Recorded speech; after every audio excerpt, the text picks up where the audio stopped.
ఓం శ్రీ గురుభ్యో నమః.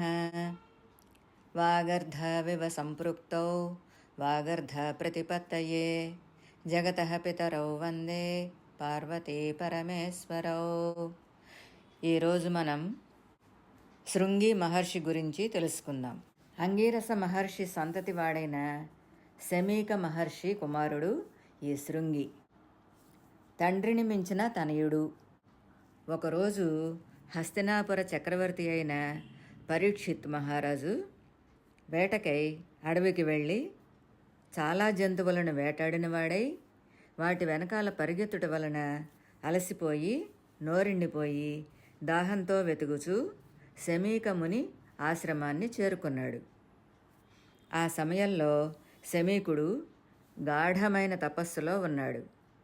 ఈ పరీక్షిత్తు ఆయన వద్దకు వెళ్ళి సైగలు చేశాడు. తక్కువ గొంతుతో నీరు కావాలి అని అడిగాడు. కానీ ఆ శమీకునికి ఇవి ఏమీ తెలియలేదు.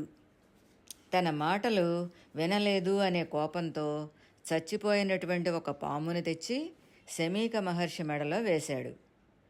తిరిగి తన రాజ్యానికి బయలుదేరి వెళ్ళిపోయాడు. ఆ సమయంలో శమీక మహర్షి కుమారుడైనటువంటి శృంగి అక్కడ లేడు. దూరంగా ఉన్న శమీక ముని శిష్యులు అది చూసి శృంగి వద్దకు వెళ్ళి జరిగిన విషయం చెప్పారు. శృంగి చిన్నవాడు అవుట వల్ల తొందరపాటుతో ఆ పరీక్షిత్తును ఇలా శపిస్తాడు. ఎప్పుడూ ఆశ్రమంలోని వారిని దూషించనివాడు, శత్రువులు లేనివాడు, ఎప్పుడూ కందమూలాలు తింటూ సమాధి నిష్టలో ఉండేవాడు, విష్ణుమూర్తిని తప్ప వేరే ప్రపంచాన్నే చూడనివాడు నాకు గురువు అయిన నా తండ్రి మెడలో ఒక క్షత్రియుడు పామును వేస్తాడా? దానాలు తీసుకుంటూ దీవెనలు ఇస్తూ వారి వృద్ధులే కోరుకుంటూ అడవుల్లో బ్రతికే బ్రహ్మర్షులు అంటే అంత చులకనా అంటూ హరికేశవులు అడ్డు వచ్చినా సరే ఈ రోజు నుండి 7వ రోజుకి తక్షకుని విషం వల్ల మరణిస్తాడు అని పరీక్షిత్తుని శపించాడు. తండ్రి వద్దకు వెళ్ళి ఏడుస్తూ ఉండగా దానికి తండ్రి అయిన శమీకునికి తెలివి వచ్చి కనులు తెరిచి ఏం జరిగింది, ఎందుకు ఏడుస్తున్నావు అంటూ తన మెడలో ఉన్న చనిపోయిన పామును తీసి పారేసి అడిగాడు. జరిగిన విషయాన్ని తండ్రికి చెప్పాడు. పుత్రా, నువ్వు చేసింది తప్పు నాయనా.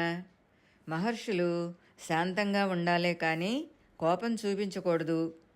ఇంత శాపం పొందేంత పని రాజు చేయలేదు. ఈ పరీక్షిత్తు శ్రీకృష్ణుని మనుమడు. అందరినీ ఏ కష్టమూ రాకుండా చూసుకుంటూ ఉన్న రాజు. రాజు చనిపోతే రాజ్యం అస్తవ్యస్తం అవుతుంది. మంచినీరు అడిగిన వాడిని మనం సత్కరించి పంపించాల్సింది. మహారాజైన పరీక్షిత్తు తిరిగి శాపం పెట్టలేడు కదా. నా విష్ణు పృథివీపతి అంటే రాజులో విష్ణు అంశను పూజించాలి.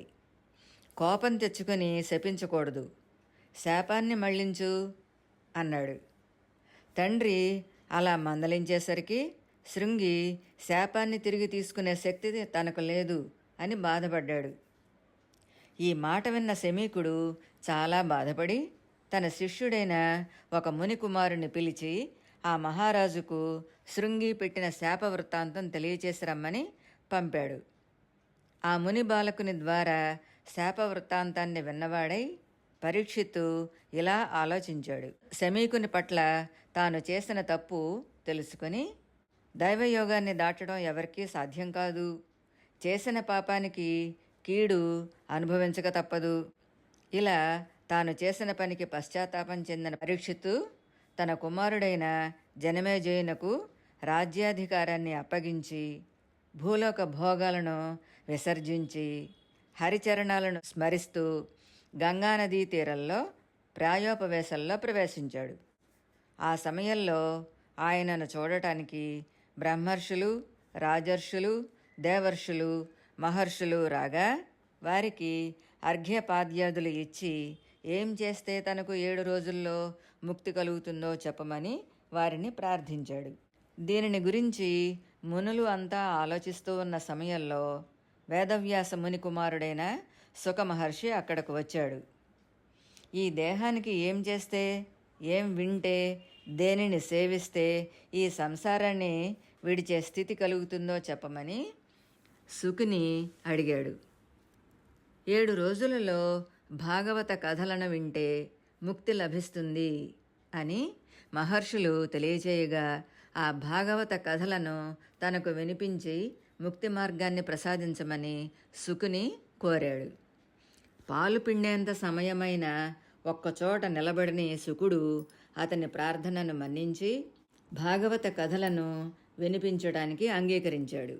రామాయణంలో అరణ్యవాస సమయంలో శ్రీరామచంద్రుని సహనము, సమయోచిత సంయమనం, జగద్రక్షణకై ఆ మహామూర్తి చూపిన ఆదర్శ ధర్మాన్ని బోధిస్తోంది రామాయణం. ధర్మరాజు కూడా ఇదే విధమైన క్షమతో వ్యవహరించాడు. సభలో కానీ, కురువృద్ధుల ముందర కానీ ఆవేశానికి లోను కాకుండా తనను తాను అదుపులో పెట్టుకున్నాడు. తగిన సమయం కోసం వేచి చూశాడు. అంతవరకు తగిన సాధనలతో తనను, తన వారిని సమర్థవంతులుగా చేయగలిగాడు. వాటి ఫలితంగా విస్తారమైన కురు సైన్యాన్ని జయించగలిగాడు. ప్రతి చిన్న విషయానికి చెల్లించిపోకుండా కాసేపు నిదానంగా వ్యవహరిస్తే సానుకూలతను సాధ్యం చేసుకోవచ్చు. సర్వసమర్థుడైన హనుమ, శాపానుగ్రహ సామర్థ్యం కలిగిన జానకీదేవి కూడా ఇటువంటి సంయమనాన్నే అవలంబించగలిగారు. వేదాంత శాస్త్రం కూడా ఆధ్యాత్మిక సాధనలో ఈ సహన సామర్థ్యానికి పెద్దపీట వేసింది. దీనినే తితీక్ష అంటారు. మోక్ష మార్గానికి ఈ సహిష్ణుతా గుణం ఎంత అవసరమో నిత్య జీవన వ్యవహారంలో కూడా అంతే ప్రధానం. ఆవేశం, ఉక్రోషం కలిగినప్పుడు చేసే పనులు, ఆలోచనలు తరువాత తీవ్ర పరిణామాలను కలిగిస్తాయి. అందుకే ఆ సందర్భాలలో అప్రమత్తంగానూ శాంతంగానూ వ్యవహరించాలి అని మన ధార్మిక గ్రంథాలు గొప్ప పాత్రల ద్వారాగా మనకు బోధించాయి. మరణం ఎప్పుడు సంభవిస్తుందో ఎవరికీ తెలియదు కనుక భగవత్ చింతనలో తన సమయాన్ని సద్వినియోగపరుచుకొని సుఖమహర్షి ద్వారా జ్ఞానం పొంది పరీక్షిత్తు వైకుంఠం చేరాడు. అందుకే తొందరపాటు ఉండకూడదు, శాంతంగా ఆలోచించాలి అని పెద్దలు చెబుతూ ఉంటారు. అప్పుడప్పుడు ఇటువంటి అనర్థాలు జరగకుండా ఉండాలి అంటే మనం తొందరపాటు పడకూడదు అని ఈ కథ ద్వారాగా మనం తెలుసుకోవాలి. ఓం శృంగి మహర్షయే నమః. స్వస్తి.